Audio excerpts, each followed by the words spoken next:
नमस्कार।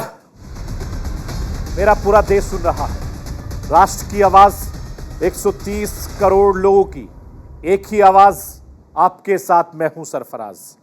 मैं सरफराज सैफी आपको बताना चाहता हूं, दिल्ली से करीब 1,500 किलोमीटर दूर एक बैठक हो रही है, जिस बैठक पर पूरी दुनिया की नजरें टिकी हुई हैं। उज्बेकिस्तान के शहर समरकंद में 14 देशों के दिग्गज जुटे हैं। SCO 22 की बैठक में भाग लेने के लिए हिंदुस्तान के प्रधानमंत्री नरेंद्र मोदी समरकंद पहुंचने वाले हैं। समरकंद में पीएम मोदी के साथ चीन के राष्ट्रपति जिनपिंग, रूस के राष्ट्रपति पुतिन भी शामिल होंगे। तीनों दिग्गज नेताओं की मुलाकात दुनिया की राजनीति में हलचल पैदा कर रही है। रूस यूक्रेन युद्ध और चीन ताइवान तनातनी के बीच होने वाली यह मुलाकात बेहद खास है, बेहद अहम है।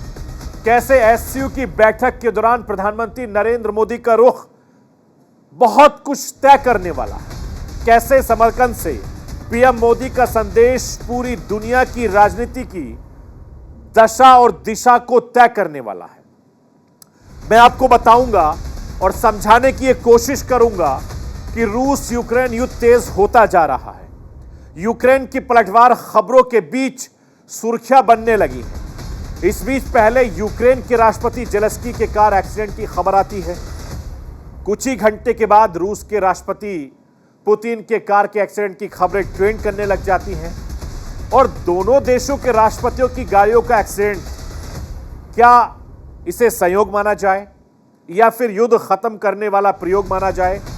माना तो यही जा रहा है कि दोनों देशों में से किसी एक की मौत का मतलब होगा युद्ध पर फुल स्टॉप लगना। सस्पेंस और संयोग वाली यह खबर आज मैं आपको दिखाऊंगा। उधर रूस यूक्रेन युद्ध से दुनिया परेशान है। इस बीच यूरोप से एक ही और युद्ध भड़काने वाली खबर आ रही है। पिछले 100 सालों से लड़ रहे आर्मेनिया और अजरबैजान के बीच हिंसक झड़प शुरू हो गई है। पिछले 2 दिनों में 2 देशों के 100 से अधिक सैनिक मारे गए हैं। और क्या दोनों देशों के बीच ये 100 साल पुराना विवाद क्या है, यह आज आपको दिखाऊंगा। मैं अपने हिंदुस्तान के कोने कोने की आवाज को दिल्ली तक पहुंचाता हूं। दिल्ली की आवाज को देश के कोने कोने तक पहुंचाता हूं। नेताओं की आवाज को आम लोगों तक पहुंचाता हूं। आम लोगों की आवाज को मैं अपने देश के हुक्मरानों तक पहुंचाता हूं। आपकी आवाज से मिलती है मेरी आवाज और बन जाती है राष्ट्र की आवाज।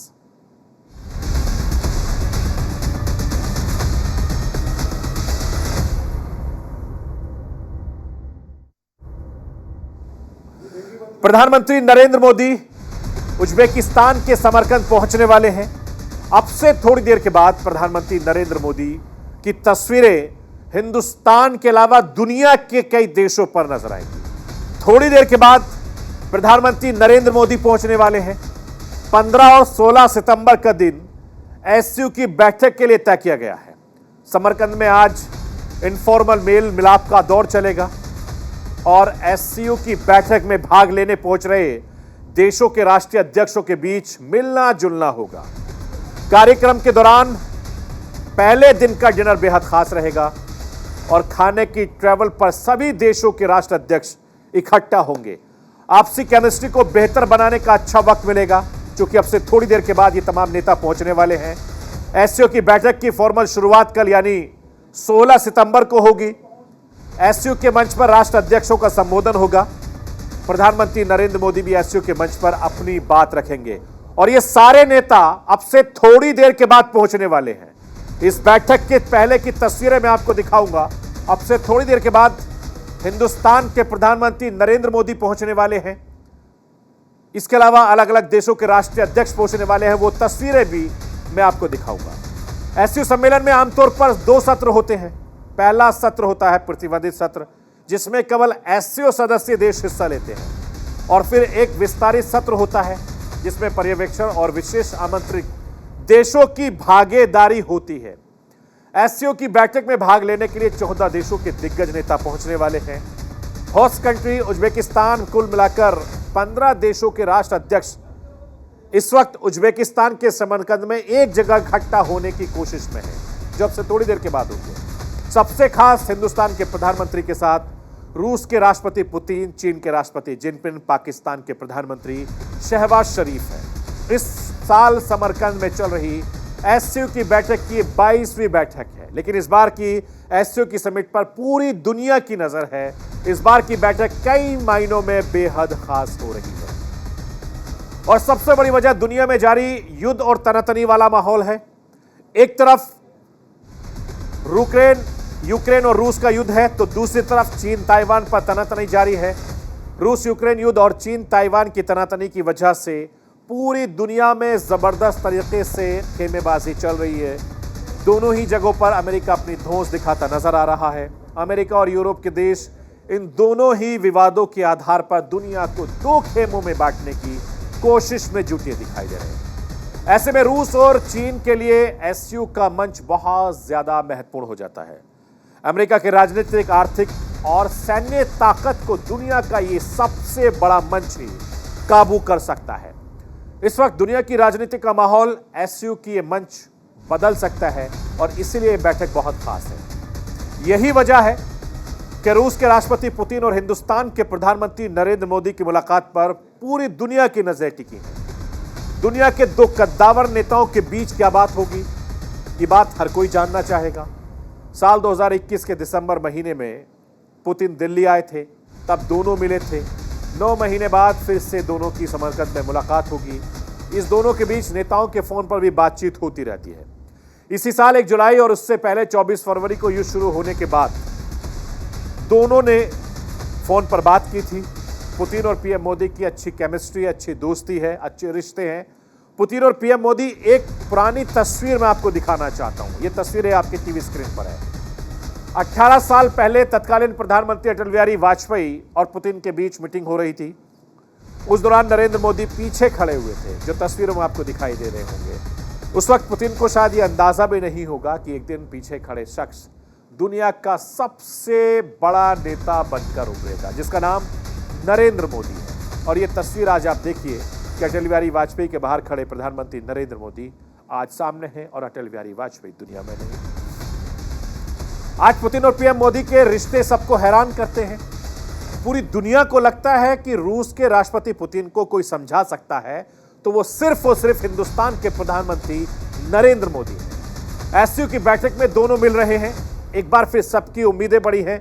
जो आधिकारिक जानकारी मिली है उसके मुताबिक मैं आपको बता दूं कि एससीओ की बैठक के दौरान दोनों राजनेताओं के रणनीति, स्थायित्व, एशिया प्रांत क्षेत्र में हालात पर चर्चा होगी। संयुक्त राष्ट्र और G20 के सदस्य देशों के बीच द्विपक्षीय सहयोग के मुद्दे पर भी बातचीत करने वाले हैं। और इस बैठक को क्या महत्व दें, इसे समझिए। भारत दिसंबर में संयुक्त राष्ट्र रक्षा परिषद का अध्यक्ष होगा। 2023 में वो एससीओ का नेतृत्व करेगा, G20 समूह का भी अध्यक्ष होगा। ये केमिस्ट्री है। इसके अलावा आप देखिए कि रूस हिंदुस्तान का पुराना दोस्त है।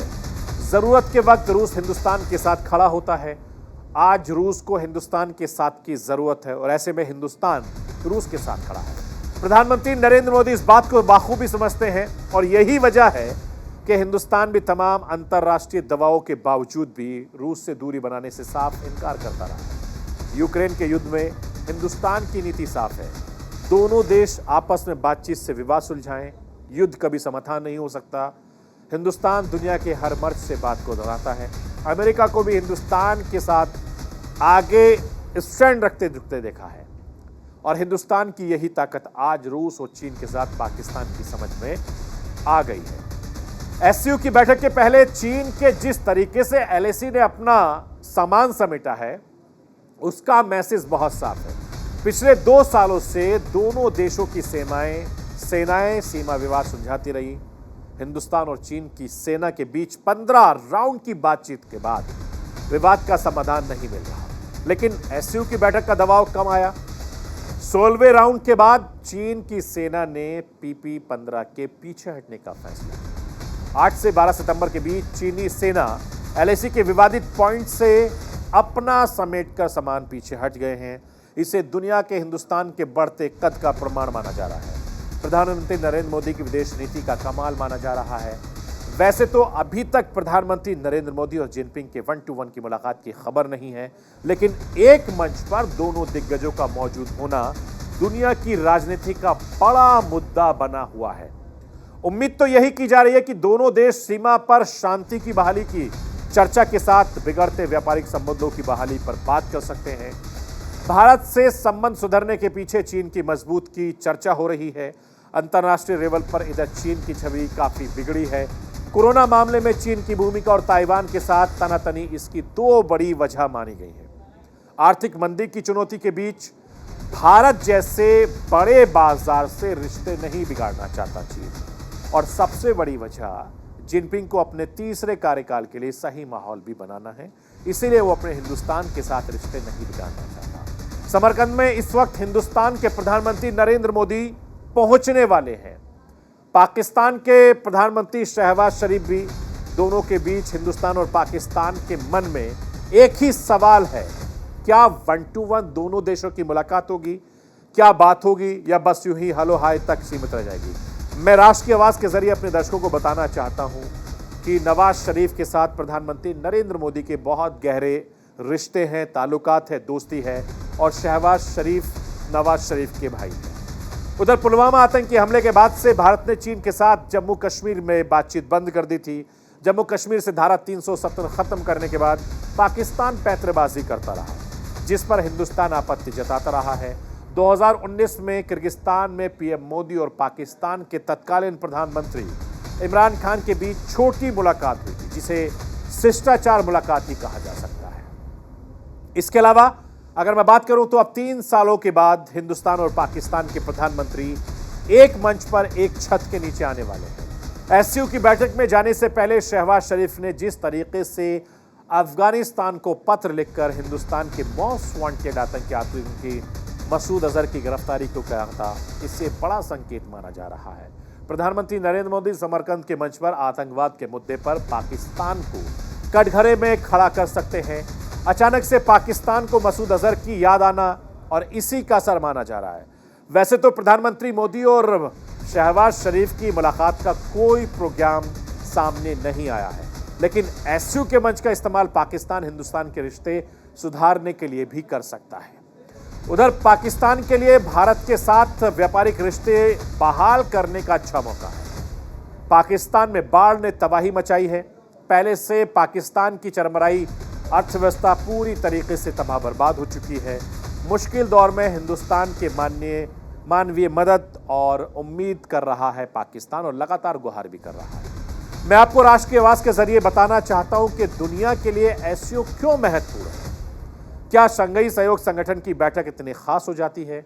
ये बहुत ज्यादा जरूरी है। आबादी और भौगोलिक हालात के लिहाज से एससीओ दुनिया का सबसे बड़ा रीजनल ऑर्गेनाइजेशन है। दुनिया के 2 सबसे बड़ी आबादी वाले देश भारत और चीन इसके सदस्य हैं।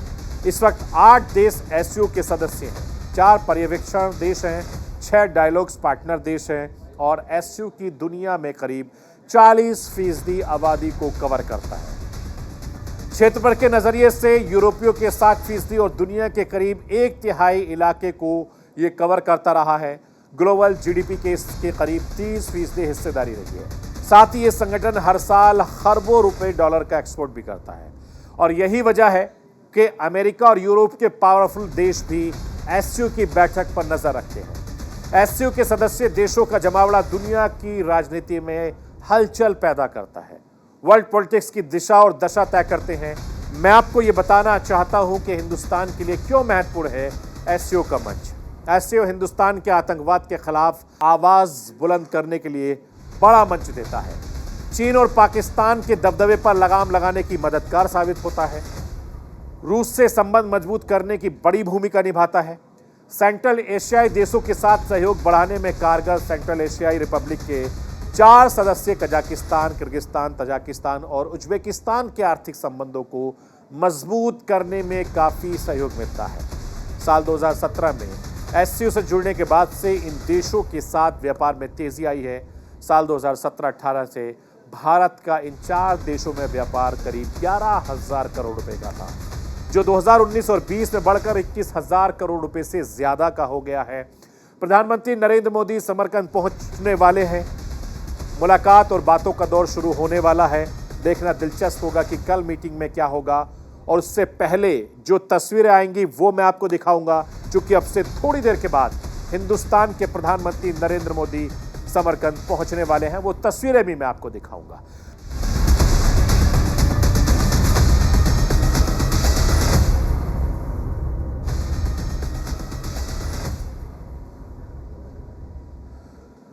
रूस यूक्रेन युद्ध को शुरू हुए 6 महीने से ज्यादा का वक्त हो गया है।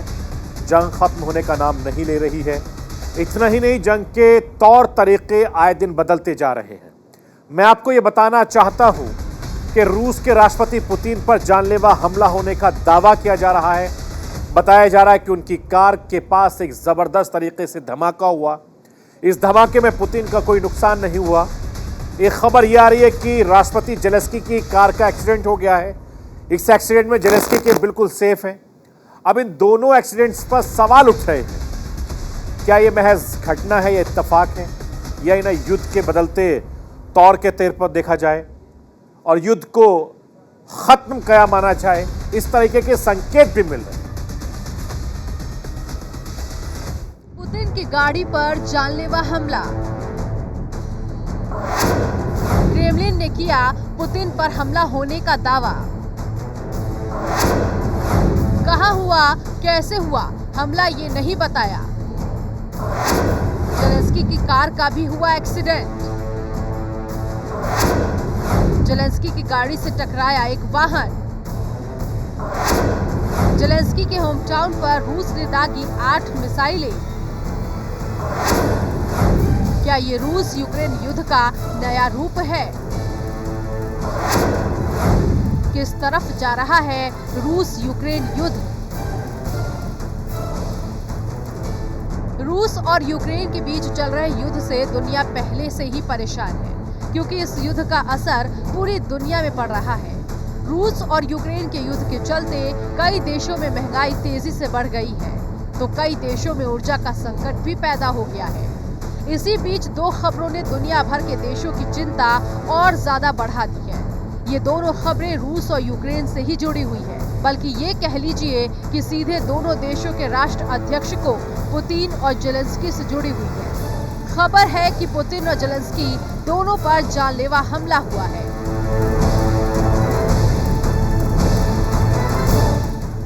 जी हां, पुतिन और जेलेंस्की दोनों की गाड़ियों पर जानलेवा हमला हुआ है। अंतर्राष्ट्रीय मीडिया रिपोर्ट्स में दावा किया गया है कि रूसी राष्ट्रपति व्लादिमीर पुतिन पर जानलेवा हमला किया गया है। दावा है कि उनकी कार के पास बम फेंका गया, लेकिन वो बाल बाल बच गए। हालांकि इस बात की आधिकारिक रूप से पुष्टि नहीं हो पाई है।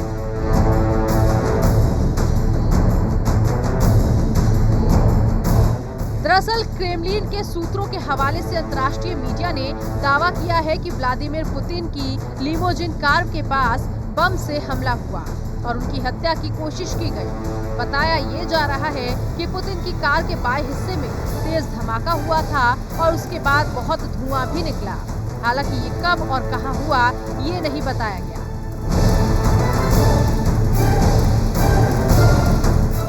रिपोर्ट में दावा किया गया है कि पुतिन की लिमोजिन कार को सुरक्षित तरीके से दूसरी जगह ले जाया गया। इस घटना में पुतिन को कोई नुकसान नहीं पहुंचा। एक दूसरी रिपोर्ट में बताया गया है कि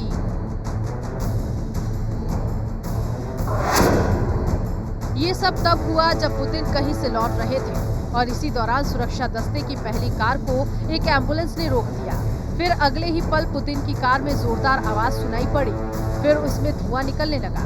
घटना के बाद कार को बम निरोधक और बुलेट प्रूफ सुरक्षा कर्मियों ने चारों तरफ से घेर लिया और आसपास फैले धुएं को हटाने की कोशिश की गई। इसके तत्काल बाद पुतिन को सुरक्षित जगह पर पहुंचा दिया गया।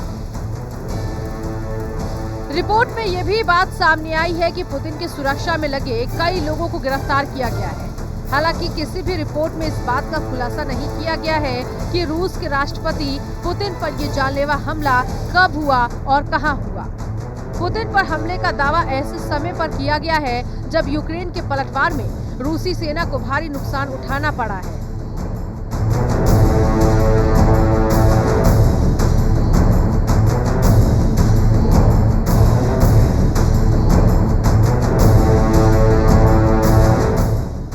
यूक्रेन में जेलेंस्की के काफिले के भी एक्सीडेंट की खबरें आ रही हैं। यूक्रेन की मीडिया के मुताबिक राष्ट्रपति वोलोडिमीर जेलेंस्की की कार का कीव में एक्सीडेंट हो गया। हालांकि जेलेंस्की सुरक्षित है। इस कार हादसे में जेलेंस्की को कोई गंभीर चोट नहीं आई। बताया जा रहा है कि जेलेंस्की युद्ध क्षेत्र का दौरा कर लौट रहे थे, तभी एक अज्ञात गाड़ी उनकी कार से टकरा गई।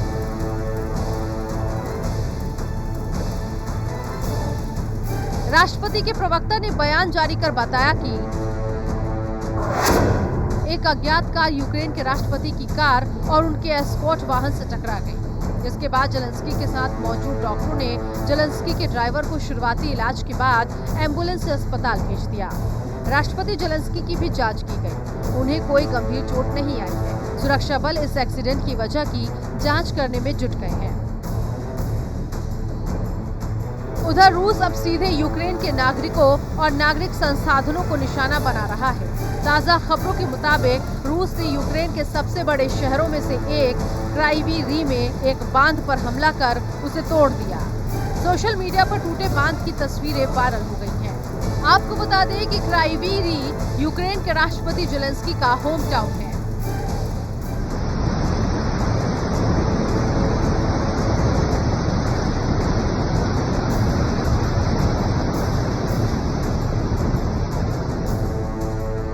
बांध टूटने से बाढ़ का पानी लोगों के घरों में घुस गया है और लोग अपने घर को छोड़कर पलायन करने को मजबूर हैं। रूस के हमले से कम 6.5 लाख लोग प्रभावित हुए हैं।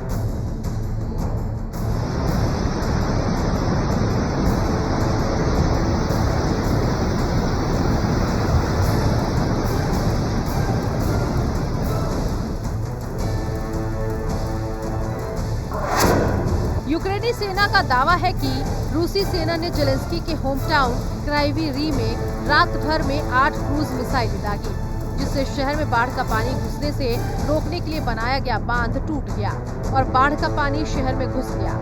शहर में करीब 2.5 फुट तक पानी भर गया है।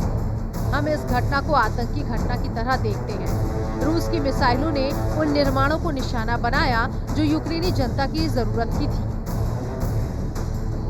बहरहाल रूस के राष्ट्रपति पुतिन इस समय एससीओ की मीटिंग के लिए उज्बेकिस्तान की राजधानी समरकंद में है। उम्मीद है कि भारत के पीएम नरेंद्र मोदी से उनकी बातचीत के बीच रूस यूक्रेन युद्ध भी मुद्दा हो सकता है।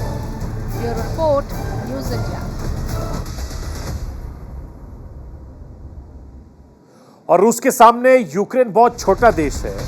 रूस की गिनती महाशक्तिशाली रूप के देशों के तौर पर होती है।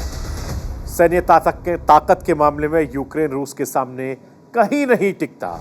बावजूद इसके पिछले करीब 7 महीनों से वो रूस के सामने सीना तान कर खड़ा है। सवाल यह है कि आखिर कैसे जवाब है। यूक्रेन के पास कुछ ऐसे हथियार हैं जिनसे वो रूस की सेना का डटकर मुकाबला कर रहा है। मैं आपको यूक्रेन के उन खतरनाक हथियारों के बारे में बताना चाहता हूं जो लगातार रूस के लिए परेशान है। ये देखिए, आपके टीवी स्क्रीन पर वो हथियारों के नाम है। हाइमार्स सिस्टम हथियार है जो लगातार परेशान कर रहा है। ये अमेरिका में बना हुआ एक रॉकेट सिस्टम है। इस रॉकेट सिस्टम में कई युद्धों में अपनी ताकत का लोहा मनवाया है।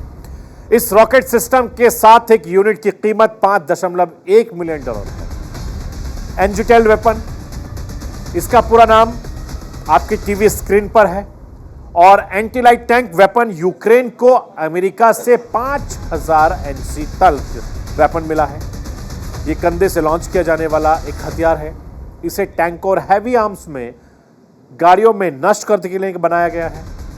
यूक्रेन ने इसे हथियारों के नाम पर अलग अलग देशों में, जो यूक्रेन के देश थे वहां पर अलग अलग देशों में दम दिखाया, जैसे खैरसन हुआ, खार्किव हुआ, डॉनसान हुआ। इन तमाम जगहों पर रूसी टैंकों ने कब्रगाह को बना दिया था।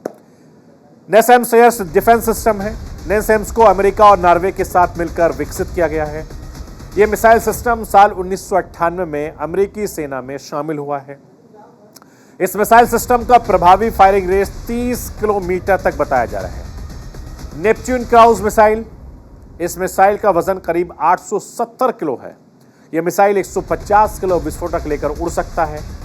इसे जमीन से हवा और पानी पर कहीं भी निशाना लगाया जा सकता है, फायर किया जा सकता है। वायर कटर टीवी ड्रोन 2, इस ड्रोन ने रूसी सेना के 64 किलोमीटर लंबे काफिलों को रोक दिया है। वायर कटर टीवी 2 हल्के हथियारों से लैस है। इस ड्रोन को रेडियो गाइडेड होने की वजह से 320 किलोमीटर रेंज में ऑपरेट किया जाता है। M777 होवी तजर तोप, M777 होवी तजर तोप एक अल्ट्रालाइट तोप है। इसे आसानी से एक इलाके से दूसरे इलाके में तैनात किया जा सकता है। M777 की लागत करीब $2 मिलियन प्रति यूनिट है। होवी तजर 1 मिनट में 7 राउंड फायर कर सकता है। इसकी रेंज 40 किलोमीटर मानी जाती है। आप अंदाजा लगाइए कितने खतरनाक ये हथियार हैं जिसका मुकाबला कर रहा है। यूरोप के 2 देश यूक्रेन और रूस के बीच पिछले 7 महीनों से युद्ध चल रहा है। इस बीच यूरोप के 2 देशों के बीच जंग शुरू हो गई है। ये दोनों देश हैं आर्मीनिया और अजरबैजान।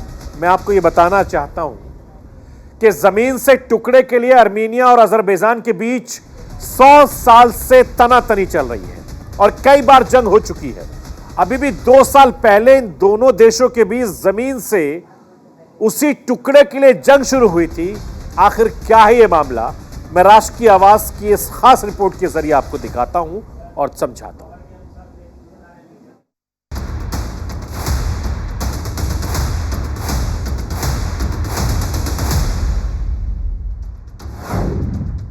आर्मेनिया और अजरबैजान के बीच फिर शुरू हुआ युद्ध। 100 साल से लड़ रहे हैं दोनों देश। 1922 से चल रहा है दोनों देशों के बीच सीमा विवाद। 4400 वर्ग किलोमीटर की जमीन है युद्ध की वजह। 2 दिन में ही दोनों देशों ने खोए 100 सैनिक। युद्ध में आर्मेनिया के 49 सैनिकों की मौत, अजरबैजान के 51 सैनिकों के युद्ध में गई जान।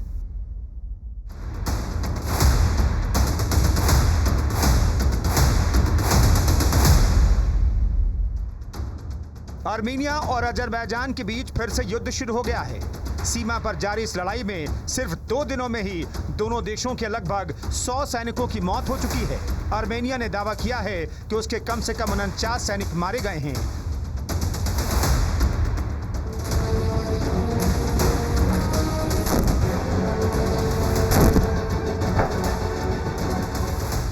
जबकि अजरबैजान ने कहा है उसे 51 सैनिकों का नुकसान हुआ है। रूस यूक्रेन युद्ध के बाद अब आर्मेनिया और अजरबैजान के बीच फिर छिड़े युद्ध से आशंका जताई जा रही है कि कहीं दुनिया तीसरे विश्व युद्ध की तरफ न बढ़ जाए।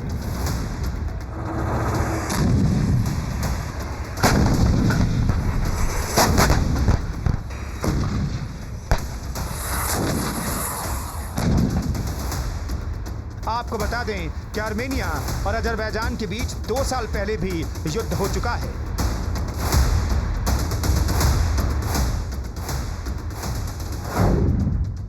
दो साल पहले दोनों देश नागोर्नो काराबाख को लेकर 3 महीने की जंग लड़ चुके हैं। उस समय आर्मेनिया को भारी नुकसान हुआ था। बाद में रूस के बीच बचाव और सेना भेजने के बाद नागोर्नो काराबाख में शांति स्थापित हुई थी। अभी शुरू हुए युद्ध के बारे में आर्मेनिया का कहना है कि सीमा से सटे जर्मुक, गोरेस और कापन शहरों पर अजरबैजान की सेना ने मंगलवार तड़के जबरदस्त गोलीबारी की। वहीं अजरबैजान का दावा है कि आर्मेनियाई सैनिकों के बड़े पैमाने पर उकसावे के जवाब में उसे गोलियां चलानी पड़ी। हालांकि रूस के बीच बचाव के बाद दोनों देशों ने गोलीबारी को तत्काल प्रभाव से रोकने पर सहमति जताई है।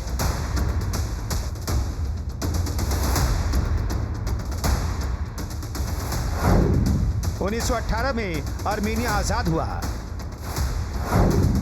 अजरबैजान 1921 में आजाद हुआ। उस समय से ही सीमा विवाद के कारण दोनों देशों में दुश्मनी पैदा हो गई। अजरबैजान का दावा है कि आर्मेनिया ने उसके इलाके पर कब्जा जमा रखा है, जबकि आर्मेनिया इस दावे को नकारता रहा है। प्रथम विश्व युद्ध के खत्म होने के बाद आर्मेनिया और अजरबैजान सोवियत यूनियन में शामिल हो गए। इस दौरान रूसी नेता जोसेफ स्टालिन ने अजरबैजान के एक हिस्से नारगोनो और काराबाख को आर्मेनिया को दे दिया। यह हिस्सा पारंपरिक रूप से अजरबैजान के कब्जे में था, लेकिन यहां रहने वाले लोग आर्मेनियाई मूल के थे। झगड़ा इसी जमीन को लेकर है। आर्मेनिया और अजरबैजान की तुलना भारत और पाकिस्तान के रिश्तों से की जाती है। दोनों देश आजादी के समय से एक दूसरे के कट्टर दुश्मन रहे हैं। जैसे भारत और पाकिस्तान के बीच कश्मीर को लेकर तनातनी चलती रहती है, वैसे ही आर्मेनिया और अजरबैजान के बीच नारगोनो काराबाख पर कब्जे को लेकर कई बार युद्ध हो चुका है।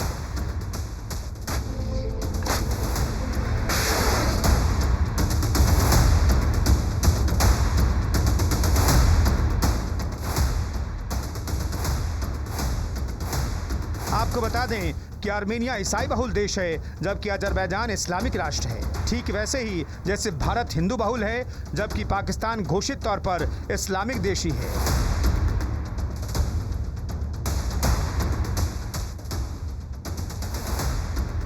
इन्हीं वजहों से आर्मेनिया और अजरबैजान के बीच चल रहे युद्ध की तुलना भारत और पाकिस्तान से की जाती है। Bureau report, news India.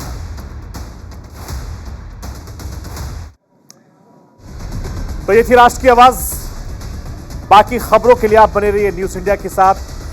कल फिर होगी आपसे मुलाकात।